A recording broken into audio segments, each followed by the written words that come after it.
I wonder if I might have a word, Rupert. Number one. I think it's time you and I had a little chat about this big data project of yours. Big data? Quite so. What do you mean? Well, you could drop that what you mean stuff with me, Rupert. Yes, of course, number one. I'm afraid I'm calling time on the big data project, Rupert. I know it's a pet of yours.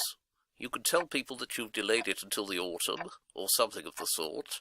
I'll leave the details up to you. But kick it into the long grass, and let the weeds grow over it. But the Prime Minister's been defending big data in the House. Won't this put him in an awkward situation? Yes, Rupert, I'm afraid it will. It will make him look like an idiot. But that's hardly headline news. The real point is this. The press have got hold of this story, and people are starting to get worked up about it. Yes, number one. We can't afford to have the public thinking that we're hoovering up their confidential detail willy-nilly, without any consent. We can't have them jumping to the conclusion that their personal rights and privacy count for nothing in our eyes. No, of course not, number one. Naturally, we are hoovering up their confidential data willy-nilly.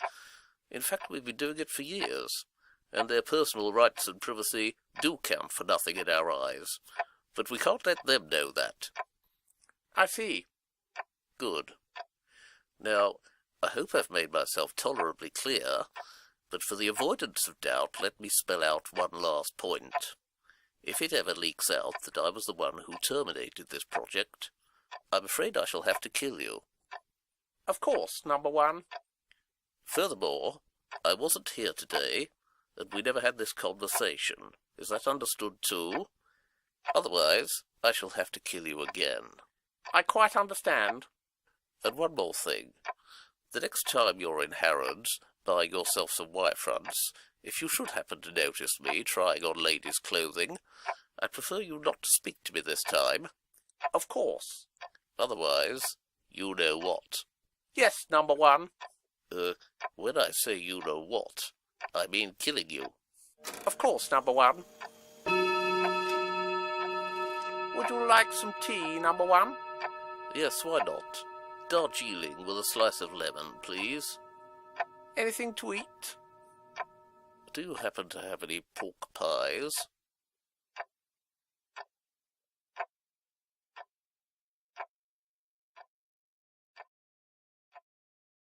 That bloody pipe. Every time I move, I stub my toe on it. Good morning, Harry.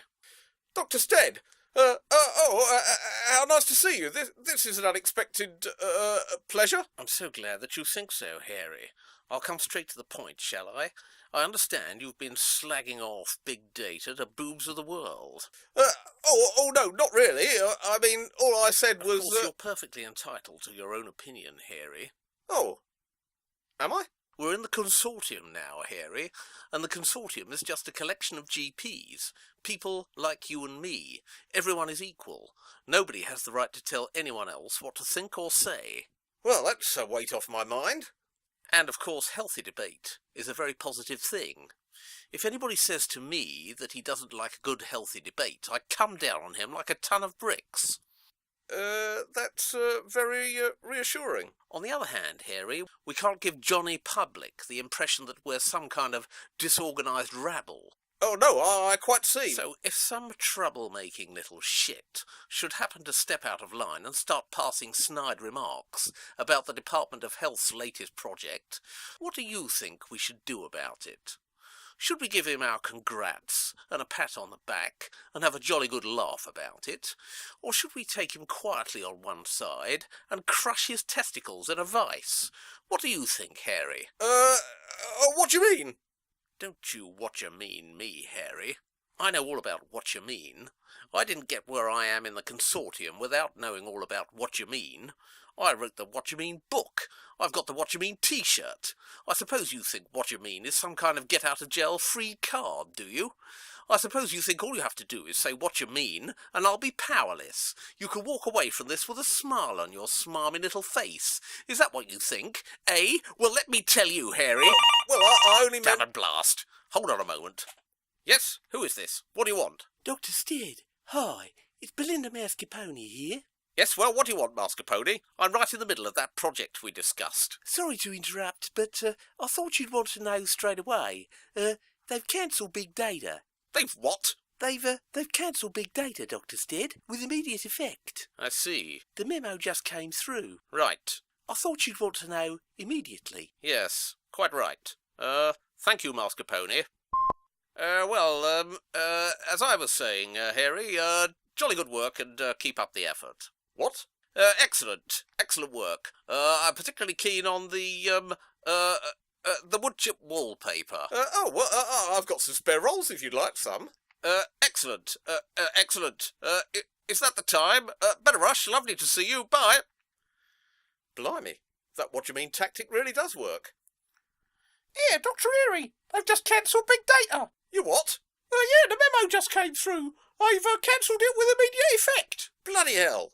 After all that. What a complete waste of time that was. That's absolutely bloody typical. Yet another utterly stupid and pointless initiative from those total arseholes at the Department of Health. Harry. Dr Stead. Did I leave my mobile phone on your desk? Oh yes, here it is. Thank you. What's that terrible smell? Smell? Can't you smell it, man? No, I don't think so. I should get somebody to have a look at your drains if I were you. Well, goodbye, Harry. Goodbye. Has he really gone this time? Yeah. Jesus. Yeah, well, perhaps you better be a bit more careful from now on. Yes, you're right. Well, at least we won't be needing this stupid pipe anymore. Here, what you doing? Well, I'm taking it out. Are you sure you should do that? Definitely. I keep stubbing my toe on the bloody thing. There. Oh dear. Oh, bother.